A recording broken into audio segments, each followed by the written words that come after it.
Hello YouTube, for your reviewing pleasure today I have a 1980 release from Matchbox of their PB4Y-2 Privateer Liberator. You can also build it as an RAF version from the box, so let's take a look around.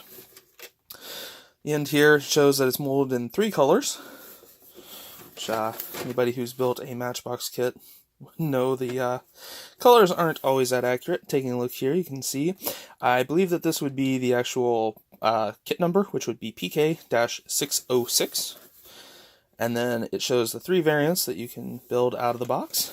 And then another look at the RAF Privateer version, or actually might be the Royal Navy. So I'll set the box to the side.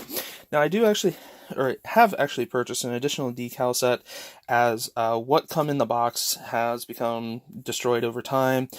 Finding decals for this aircraft is kind of difficult, as far as I know, Matchbox is one of the only manufacturers that produce it.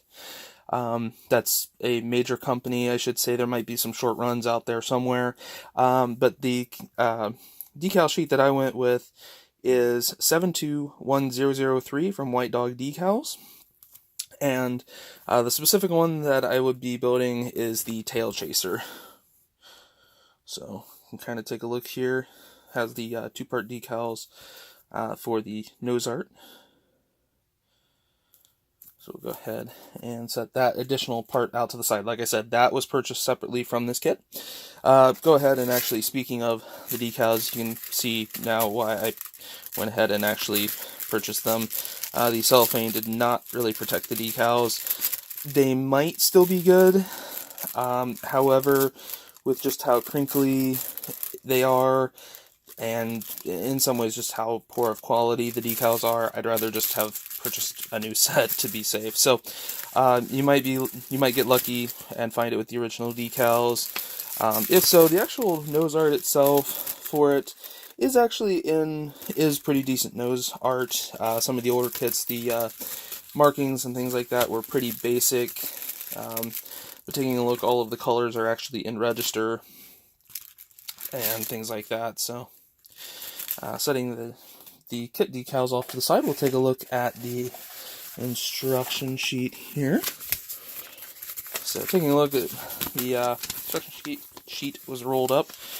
So this would be the color plan sheet. So it shows all of the different colors. Oops, turn that right way up for you guys. All of the different colors that needs to be painted for the ball turret, the wheels, fuselage, interiors, exteriors. Basically, this is just a color sheet. Instead of putting coloring instructions on the actual instruction portion of it, they do it this way. So you can kind of look through and see the 3 different marking options. And then the actual instructions themselves. So going through, it depends, obviously. Making sure that you take note which one you're building. And then going through building the cockpit, building the guns. Pretty simplistic with the guns. I mean, no real gun details, just basically 2 pieces of cylinder sticking out of the glass part. And that's about it. Let me get actually, I'll go back here. So once you get done with the interior, the gun building, then it's putting all of those parts into the fuselage itself. All the glass parts, depending on which variant you're doing. And then opening it up here, building the front nose section with the rest of the cockpit. Putting the engines together, putting the engines on. And then all the bibs and bobs that go on the outside of the aircraft. And that is your instructions. Pretty straightforward instructions, but a pretty straightforward aircraft. Taking a look at the glass, pretty clear. Little bit of movement, but to be honest, for the age, it's actually pretty decent. There is obviously this huge molding sprue piece that literally just protrudes out from the actual sprue itself. So, very large injection port to the sprue. But the ball turret is really pretty nice. The front nose turret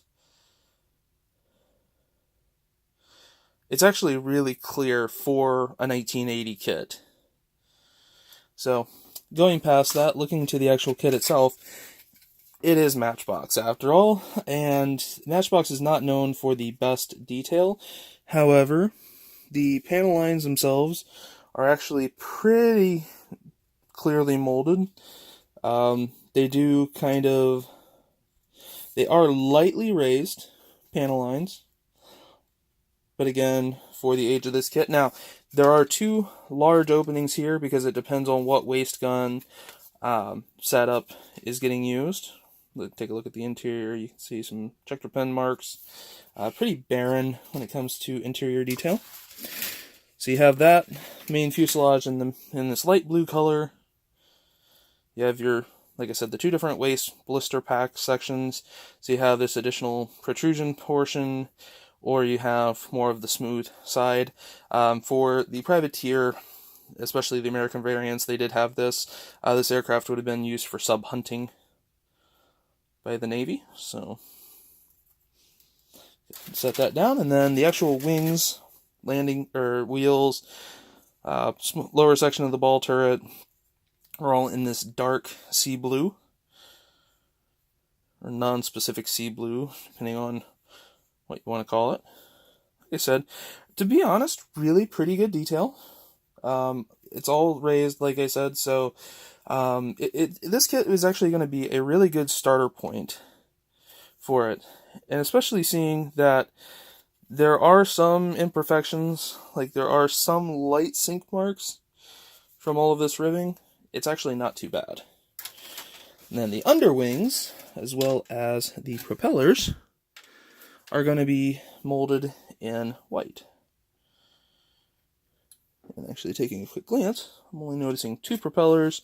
So again, as open kit boxes go, sometimes that's something that you have to contend with, is lost or missing parts, especially when they're purchased like this kit was, open box, open bagged. It can happen. So this has been a review of a 1980 release from Matchbox of the PB4Y-2 Privateer.